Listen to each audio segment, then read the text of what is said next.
meus queridos seguidores que me acompanham aqui pelas redes sociais, Facebook, Instagram, ou os melhores momentos destas lives aqui via WhatsApp, seguindo o cronograma eleitoral, as regras em que nós somos fiéis, né? Nós tivemos que mudar um pouquinho o tom da abordagem da plataforma. Agora não é mais a jornalista que está entrevistando, não, viu, gente? É a cidadã que conversa, que dialoga com amigos, com personagens, com os cidadãos que tem algo muito importante para transmitir para todos nós. E falar de cacauicultura, falar das conquistas em torno deste tema, curiosidades, não é? Desse universo que é tão importante aqui para a nossa região, é de interesse cívico, meus queridos. Então, independente de jornalismo ou de política, trata-se de informação, que é sempre prioridade. Hoje, eu quero bater um papo super interessante com o Cristiano Santana, diretor executivo da Associação Cacau Sul Bahia. Ele que é também dirigente e coordenador do IG, Indicação Geográfica do Cacau Sul Bahia. Seja muito bem-vindo, meu amigo. Tudo bem contigo? Vamos bater esse papo interessante aqui para informar a todos os cidadãos que nos acompanham aqui pelas redes sociais. Oi, Kaliana, tudo bem? Primeiro agradecer aí pelo convite, né? Espero que a gente consiga bater esse papo e tirar algumas dúvidas, né? Também aprender um pouco com você, né? Eu sei que você está nesse caminho aí da saga do cacau, então tem muita coisa que você já está por dentro. E agradecer mesmo por a gente estar aqui. Vamos tentar conversar e dar informações, digamos assim, importantes aí. Coisa boa, Cristiano. É um assunto que interessa, né? Geralmente a gente fala assim, porque a questão do cacau tem a ver mais com cacauicultor, com produtor rural. Não é a realidade, né? Porque é um assunto que interessa a nossa região. Todas as pessoas têm uma certa curiosidade para entender como é esse mecanismo. Ele fez parte tanto da história da região sul da Bahia, então quanto mais informação, quanto mais se interar sobre o assunto, melhor. E aí eu quero começar com que você conte para a gente um pouquinho sobre o que é esse indicador geográfico, né? E qual é essa influência que esse indicador tem para a produção de cacau aqui na nossa região.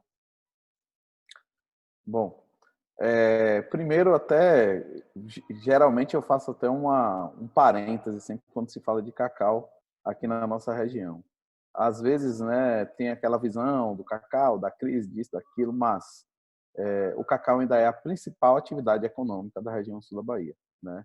Então a gente não pode desprezar aí os milhões ou bilhões de reais que são colocados diretamente na nossa economia todos os anos com a questão do cacau. A indicação geográfica, ela na verdade é uma forma de proteção, né? Vou dar um exemplo aqui, uma proteção jurídica de um produto ou serviço, né?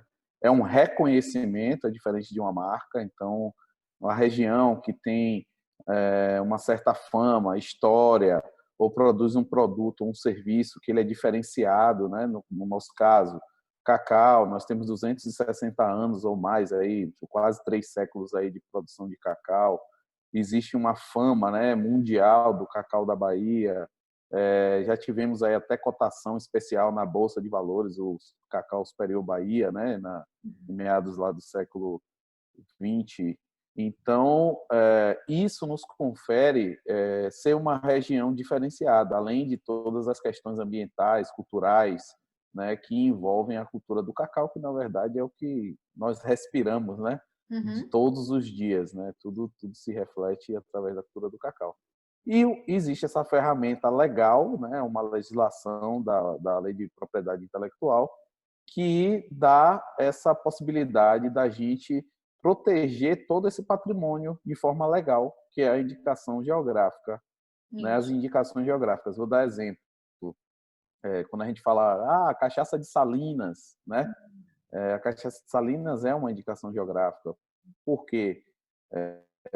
Eu poderia pegar, né, uma cachaça, engarrafar aqui, botar um rótulo Salinas e dizer que é de Salinas. Mas a cachaça de Salinas, ela só sai daquela região do norte de Minas, né? Então, eles optaram por solicitar esse reconhecimento para poder proteger o produto deles. Então, e aí entra na questão mesmo da legislação de propriedade intelectual, né, industrial, que é, se você usar a marca do outro, você pode ser processado, etc. E por aí vai. E aí, vários outros exemplos. O café do Cerrado, né, o Vale dos Vinhedos, né, o queijo da canastra. Confirma Então, a tudo isso daí. qualidade, né? Vamos dizer assim. Sim, e aí está atrelado a tudo isso, né, de forma geral, em quase todas as indicações geográficas, um padrão de qualidade, porque você mantém a tradição, né? Então, a partir daí, a gente começa a trabalhar a melhoria de qualidade ou manter um padrão de qualidade. E aí, o consumidor final que tem essa noção, ele, de uma certa forma, ele já vai saber, ó, esse produto tem indicação geográfica, provavelmente ele tem uma qualidade que eu posso confiar, né? Então, basicamente, é isso aí. Quando a gente fala de cacau, Cristiano, geralmente tem essa abordagem: amêndoa de qualidade, cacau de qualidade. E para o leigo, na verdade, o consumidor final quer saber do chocolate, né? Não Uhum. se atenta muito para saber esse processo de produção, do que diferencia de fato uma amêndoa comum dessa amêndoa de qualidade. O que quer dizer em termos de produção para pequenos, médios, grandes produtores? Cacau de qualidade. O que diferencia um produto do outro, uma safra de outra? Sim, o cacau de qualidade, a gente fala qualidade superior, né? Porque existem níveis de qualidade. Ele é um cacau que ele é mais trabalhado, digamos assim, no seu beneficiamento, né? Isso acontece com café, por exemplo, e outros produtos. Ele é um cacau que vai passar por um processo de seleção de frutos quando você faz a colheita, por exemplo, vai tirar os frutos que estão realmente maduros, os que não estão, os que estão sadios, os que estão doentes, né? Ele vai passar por um processo de todo em que a gente vai ter que trabalhar toda a parte, né, sanitária, trabalhar cacau como alimento e não como um produto que não seja, né, alimento. E isso daí vai para a parte que a gente chama de fermentação. Esse cacau ele passa lá 6, 7 dias, né, nessa parte de fermentação em que ele vai gerar aqueles aromas do chocolate, né, tipo o vinho, né? O vinho tem que fermentar, então o cacau ele vai para essa parte de fermentação. Depois ele tem uma cura, né, que é uma secagem, mas a gente chama de cura porque não é aquela secagem de 1 dia, 2 dias, 3 dias. Ele vai passar 10, 12 dias, 14 dias, a depender, secando lentamente para que os ácidos possam ser, né, retirados ali, evaporem. E aí esses sabores eles vão, digamos assim, se impregnando mais ali na amêndoa. Depois ele passa por uma seleção, ele é selecionado por tamanho, médio, por peso, né, por defeitos que a gente chama, né? Ele vai ter um baixo índice de defeitos. Defeitos são o quê?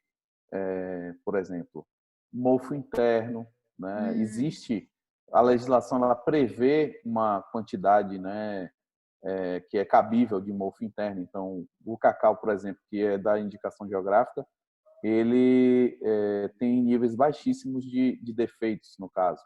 Por exemplo, 3% é o somatório total desses defeitos. Enquanto você, Olha, na legislação normal, se você fizer um somatório, ele pode chegar a 16% a 20% de defeitos. Ou seja, o consumidor final ele está comendo no chocolate, né, querendo ou não,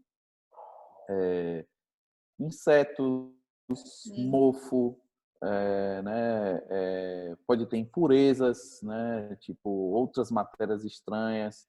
Vou dar um exemplo: casca de cacau, cibirra de cacau, né, na melhor das hipóteses, mas você pode ter também outros tipos de material, sementes diversas, né? E isso não ocorre num cacau de qualidade superior, além de você ter um padrão de fermentação que vai melhorar, vai dar aquele sabor, né? Chama o terroir, que isso a gente não observa no cacau, que a gente chama de cacau bulk, né? Que é o cacau comum, aquele que é produzido de forma geral.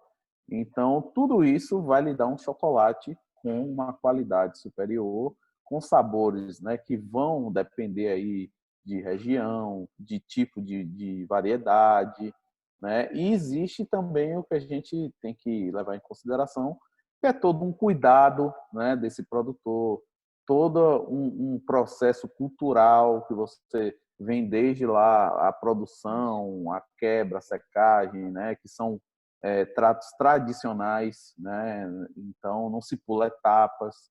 Então tudo isso vai lhe dar um produto que no final das contas você vai conseguir, por exemplo, degustar um chocolate com 80% de cacau e você Olha, não vai sentir aquele amargor, aquela astringência, né? Aquela travando, né? Que a gente vê em marcas mais comerciais, quando elas tentam uhum, colocar um percentual maior, né, de uhum, cacau no chocolate, geralmente elas têm que misturar, botar um aroma de, sei lá, de laranja, de citrus, nuts, isso. alguma coisa, porque elas precisam Para dar uma mascarar esses. equilibrada e mascarar. É, e além, lógico, né, do chocolate, falando agora, né, que vem desse cacau, ele ser basicamente cacau e açúcar, né? É cacau, manteiga É, de cacau e açúcar. E às vezes tem leite, ok, mas ele não tem gordura hidrogenada, né? Ele não vai ter acidulantes, conservantes, tem todo né, um contexto aí de um produto de alta qualidade. Por isso que ele custa um pouco mais, logicamente, mas você tem um retorno, né, de prazer de comer um chocolate que você sabe que vai que fazer vale a bem à sua pena. saúde, vale a pena, tem um sabor diferenciado, né? Vai ter o sabor ali da sua região e não vai ter todos esses defeitos aí que você Isso. pode ter em outros chocolates. Agora, isso, para se manter esse padrão de qualidade, Cristiano, como você mesmo disse, tem todo um processo, tem todo um rito, né? E esse rito, ele precisa ter uma constância, né? Não adianta o produtor começar a fazer um tipo de tratamento e ter um tipo de dedicação com a produção e em pouco tempo depois cair. Deixar a safra sem cuidado, sem a limpeza necessária, sem toda essa técnica para ser colocado. Como vocês fazem o acompanhamento, né? Para que essa produção que está dentro do padrão de qualidade entre no indicador de qualidade e ele continue. E esses produtores tenham esse estímulo de continuar com essa dedicação. Tem, sim, a gente faz. A indicação geográfica, Sul da Bahia, ela faz um trabalho de certificação de origem e qualidade, né? Então a gente tem a rastreabilidade desse cacau, né, que vai com o selo de indicação geográfica, né? Então esse processo ele é feito através de análises, né, físico-químicas, visitas às propriedades, né, e a gente faz também a selagem e o lacre, né, dessas sacas. Então, de forma cronológica, digamos assim, o produtor ele vai ter esse trabalho, além da gente ter parcerias com órgãos que dão assistência técnica, capacitação, que a gente indica também. Mas, assim, de forma geral, o produtor, quando ele opta por fazer um cacau de qualidade superior, ele acaba tendo que fazer mudanças na logística de sua propriedade, né? Não tem como não fazer, né? Isso. Mudanças de datas de colheita, formas de quebra, tudo isso daí você acaba mudando a rotina interna. Depois que ele faz essas mudanças, ele vai sempre estar acompanhando, é outra mudança cultural também, a qualidade. Então ele tem que mandar analisar esse cacau. Isso. Geralmente a gente, né, analisa na CEPLAC ou no Centro de Inovação do Cacau. No caso da IG, a gente tem parceria direta com o Centro de Inovação do Cacau, tem com a CEPLAC também, mas a gente traz nossas amostras para cá, as contraprovas. O produtor traz uma amostra para o Centro de Inovação do Cacau e aí quando ele atinge o padrão de gesso da Bahia, que é lá 65% mínimo, né? 65% de amêndoas bem fermentadas, no máximo 15% de subfermentadas, umidade até 8%, no máximo 3% de defeitos totais e por aí vai, né, que a gente tem um regulamento para isso. e um conselho regulador, são 9 membros que aprovam essas normas, né? Formado por CEPLAC, por outras instituições, por produtores, por ONGs daqui da região, que fazem essa fiscalização. Ele entra em contato com a gente, se ele não for cadastrado ainda, ele vai fazer um cadastro prévio e vai para o nosso sistema. A gente faz uma visita de vistoria da propriedade, certo? A gente vai ver os aspectos, se é cabruca, se não é, se as questões, eu sempre falo, não somos Ministério do Trabalho nem do Meio Ambiente, mas o Conselho Regulador ele é soberano, né, dentro da instituição. Então, o nosso técnico de campo ele observa as condições de trabalho, ele observa se existe algum tipo de desmatamento, alguma infração ambiental. A gente também pode acompanhar aqui por acompanhamento das certidões trabalhistas e ambientais também da propriedade, do produtor. E depois disso, a gente vai ao armazém lá do produtor, o depósito, e faz uma nova amostragem desse cacau e faz outro teste de corte na frente do produtor. E aí a gente compara se o resultado desse teste de corte está igual ao da análise, né, que ele mandou para a gente. Se der ok, a gente faz a transferência das sacarias. Nós temos um QR Code específico para cada saca, né? A nossa rastreabilidade é por saca. E a gente lacra imediatamente aqueles sacas de cacau. E aí diz aos compradores, ó, nós garantimos que se essa saca estiver lacrada, quando você comprar, ela está dentro dos padrões de indicação geográfica. E aí a gente traz aquela amostra contra a prova, faz uma outra análise, ou seja, são 3 análises desse cacau, e essa terceira análise de contraprova é que vai para o nosso sistema. Então, o cacau foi selado aqui hoje, ele vai ter um prazo de 4, 5 dias para sair o resultado da análise do laboratório, né, que é feita no SIC, e isso é de inovação do cacau, né, vamos falar.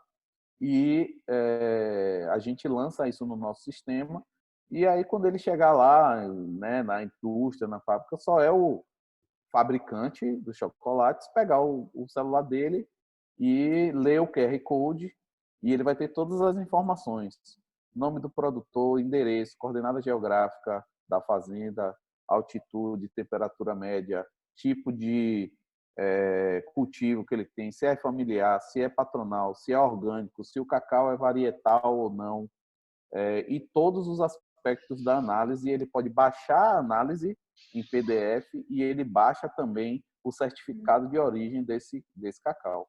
Então, a gente faz toda essa rastreabilidade para poder garantir. E eu venho sempre tentando divulgar aí para quem compra cacau, de que quem quer cacau de qualidade, né, superior, essa é a forma mais segura de você comprar cacau hoje, né? Existe toda uma rede de instituições por trás da garantia, né, dessa qualidade. E essa qualidade, essa informação, a gente também normatizou que o fabricante do chocolate ele vai poder informar na sua caixa que aquele chocolate é produzido com amêndoas da IG Sul da Bahia. Então, ele tem um ganho de marketing também aí, se ele quiser explorar isso daí, né? É a tecnologia unida à produção e unida à qualidade de todo o resultado, né? Se você informa o seu consumidor final, ao comprador, todas as diretrizes, tudo que vem sendo trabalhado, né? Inclui ali como valor de produto, né? Essa qualidade não só no produto, no consumo mesmo, mas a qualidade no tratamento, no manejo de toda essa amêndoa. Realmente faz toda a diferença nesse resultado final.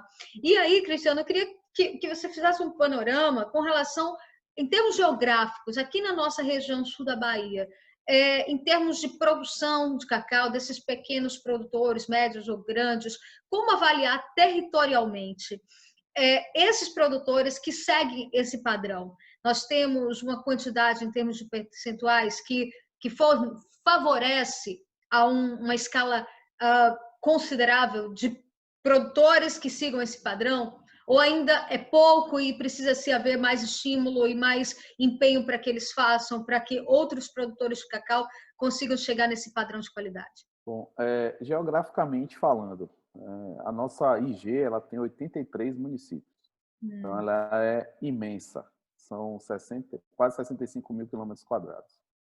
Hoje a gente tem uma concentração maior, lógico, de produtores, né, no eixo Ilhéus-Itabuna do Sul,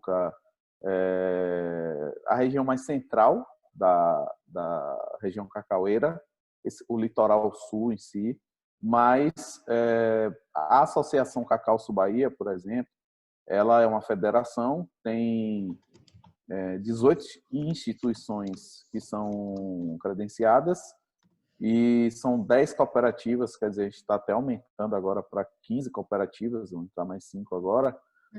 E essas instituições representam 3.000, quase 3.500 produtores. Certo? Hoje a gente pode falar com os dados que a gente tem aqui do SIC e com o que a gente tem na IG, que nós chegamos próximo aí dos 700, 800 produtores que vêm trabalhando e vêm trazendo essas amostras aqui para o Centro de Inovação do Cacau para fazer análises. Alguns atingem padrão, outros não, mas de forma geral nota-se na prática essa intenção dele querer produzir cacau de qualidade superior. Os dados que a gente tem da IG, de rastreabilidade de nossos produtores, nos demonstram que hoje, tranquilamente, a gente teria a possibilidade de estar trabalhando aí com 800 a 1.000 toneladas de cacau, lógico, né? São os dados que nós temos cadastrados, né? Só que o potencial é muito maior. E dessas 800 a 1.000 toneladas aí, a gente pode ter 350 a 400 toneladas de cacau já nesse padrão por ano. Mas isso porque nós não temos compradores ainda específicos para isso, né? Nós temos adengo, nós temos compradores bintubá, são mercados pulverizados ainda, mas que se concentrando esse mercado, né, que paga muito bem, por sinal, é um mercado aí que paga prêmios de 50% até 150%, né, em cima, a depender do cacau, a depender da variedade, a depender da qualidade, né? Então, nós temos um potencial de aumentar isso e muito. E, por enquanto, né, as regiões mais distantes, digamos assim, porque a IG vai até Mutuípe e até Mucuri, né, elas ainda são regiões que estão um pouco mais distantes dessa realidade. Os produtores de cacau lá, eles, por exemplo, no extremo sul, eles produzem até tem uma alta produtividade, mas ainda essa questão da qualidade ainda está precisando ser difundida, é um papel que a gente está assumindo aí, é um trabalho de formiguinha. E a mesma coisa para as regiões também da parte de cima, perto do recôncavo, né? Que a gente também vai... A IG é nova, tem 2 anos e meio aí de reconhecida, mas é um trabalho que a gente espera que se amplie a cada ano. E hoje a Associação Cacau Sul Bahia é a maior federação, né, de instituições de produtores de cacau aí do sul da Bahia. E o que você imagina que precisa realmente para que haja esse despontamento, né? Que haja essa evolução desses pequenos produtores? O que seria a cereja do bolo para conseguir atrair todas essas produções para esse padrão de qualidade? Hoje, o maior entrave para o mercado desse cacau de qualidade aqui no sul da Bahia é a gente conseguir organizar a produção. Nós recebemos contatos, né, posso dizer, mensalmente, de compradores ou importadores, exportadores, que têm interesse, né, em negociar, pelo menos, mas a gente precisa, é o que a gente está trabalhando agora, né, fortalecendo essas cooperativas, porque a gente precisa ter uma logística qualificada para escoar esse tipo de produção, locais adequados de armazenamento. E dentro das cooperativas que fazem parte da IG, hoje o nosso discurso é muito fomentar isso. Nós temos, por exemplo, 3 cooperativas de agricultura familiar na IG, que a Bahia Cacau, a Copesba e a Cooper Centro-Sul, que foram contempladas aí com o edital do Bahia Produtiva, do governo do estado, que estão trabalhando com a parte de investimentos nessa parte de estrutura, né? O governo do estado ele está, através de planos de negócio específicos para essas cooperativas, trabalhando aí um investimento em volta de 4 a 5 milhões de reais em estrutura, né? E além delas, a gente tem outras cooperativas que eu posso citar, como a Cooper Cabruca, a são tantas, né? A gente acaba se perdendo. Mas a Copag também, que é a maior cooperativa aqui da região, né? É nossa sócia. E também outras cooperativas que estão fazendo esse trabalho de fortalecimento, mas que a gente precisa, né, ter meios de incentivar esse produtor.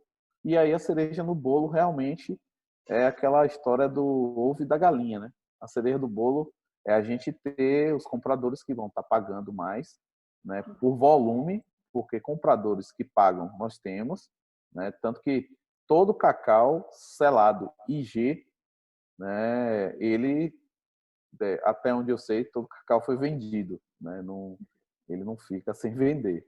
Mas para a gente ter uma demanda qualificada e contínua, né, é necessário que a gente pegue essas cooperativas e tenha uma estrutura organizada de escoamento dessa produção desse cacau de alta qualidade. Então, nós estamos trabalhando nisso agora, porque é, digamos assim, a principal necessidade que a gente está tendo agora.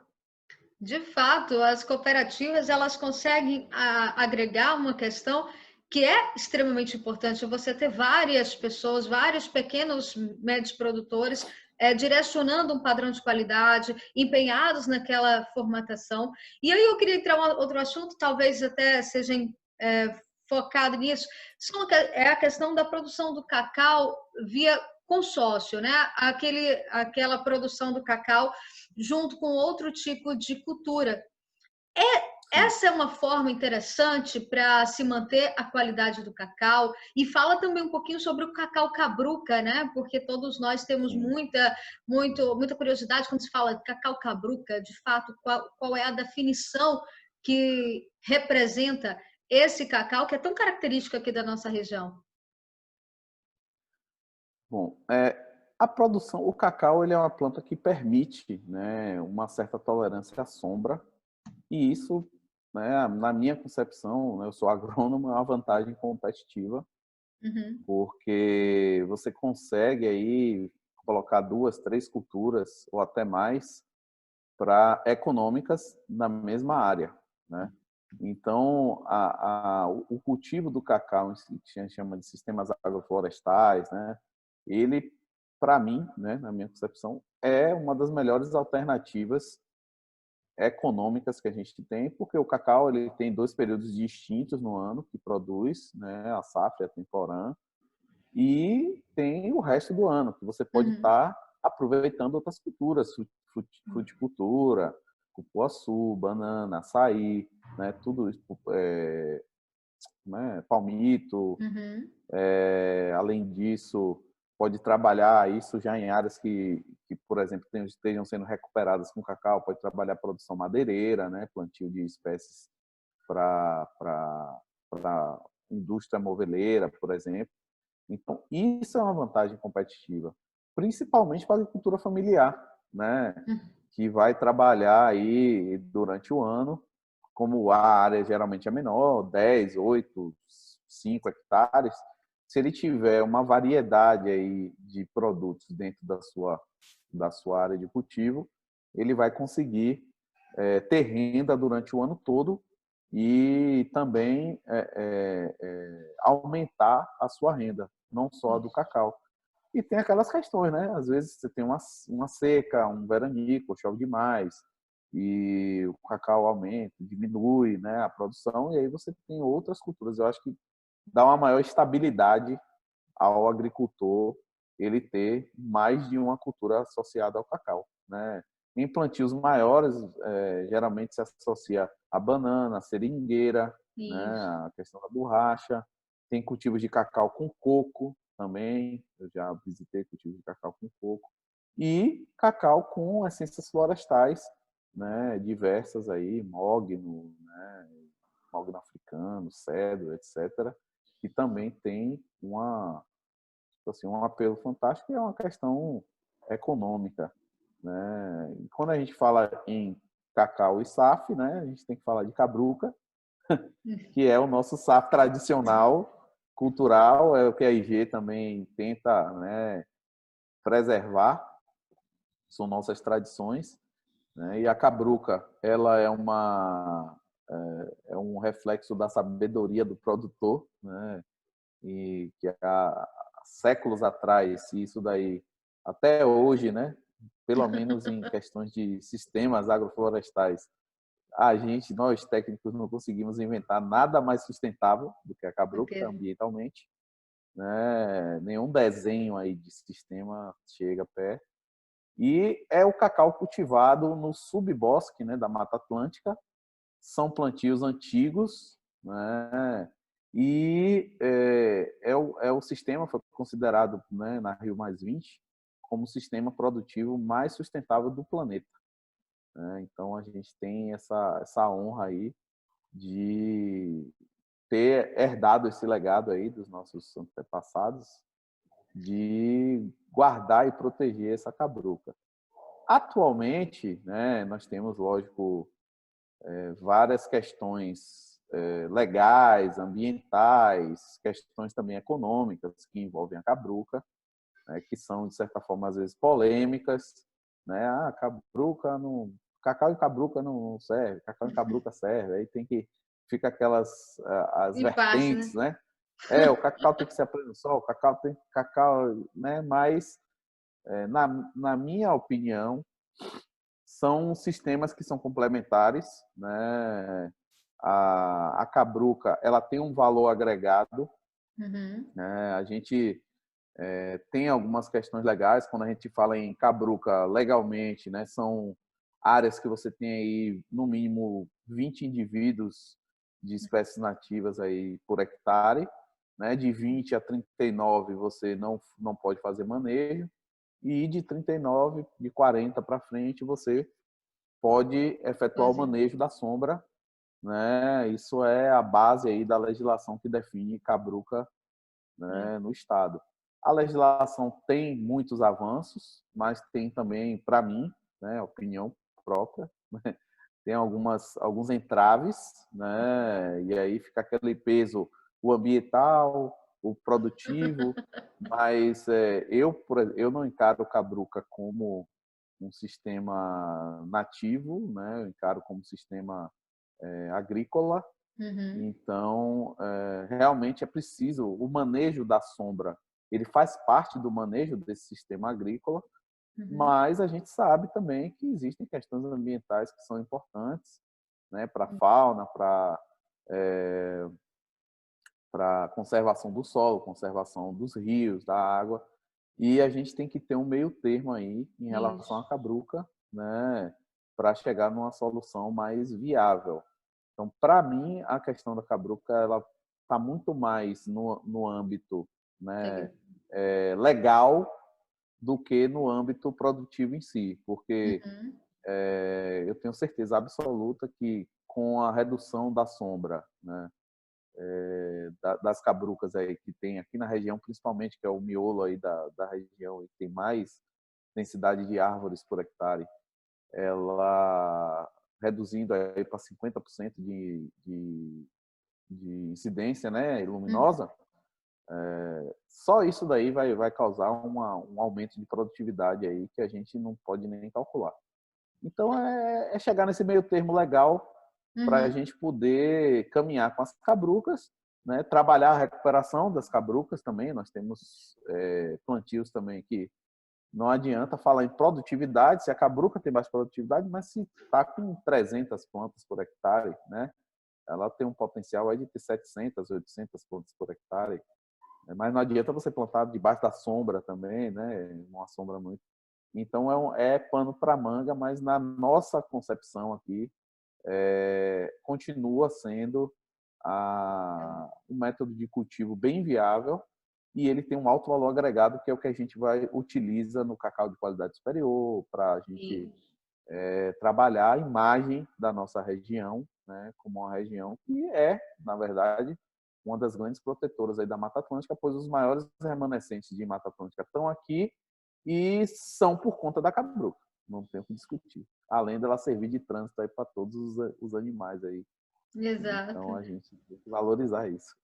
Então, unir cacau, meio ambiente, produção, geração de renda, de emprego. Na verdade, cacauicultura no geral, é um assunto que fascina, né, Cristiano? Porque você consegue entender realmente uma parte robusta da história da nossa região se você se concentra, se você se embebeda um pouquinho na cacauicultura. Não é de chocolate, não, é de cacau mesmo.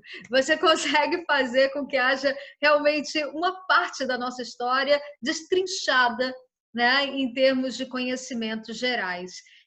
Eu quero agradecer a você, acho que foi extremamente importante esses esclarecimentos, a gente conseguir ter mais um pouco da noção, né, de como os ritos do processo do cacau de qualidade para a nossa região. E, mais uma vez, ratificando, não é só para produtor, não, gente. Quem gosta da região, quem gosta de entender como é que está funcionando isso, que já foi a pujança da riqueza de toda a nossa região, tem que ter curiosidade, tem que vir a fundo, tem que procurar saber mais sobre essa cultura. Muito obrigada, Cristiano, pela sua participação aqui, por esse bate-papo maravilhoso que nós tivemos.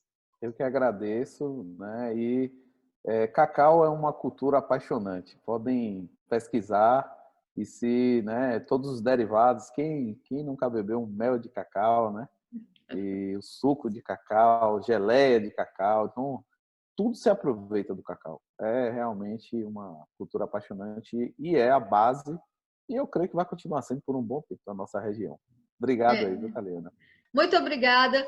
Semana que vem temos mais uma edição, mais pessoas, mais personagens falando sobre a cacaucultura, sobre essa saga do cacau aqui para você. Até lá!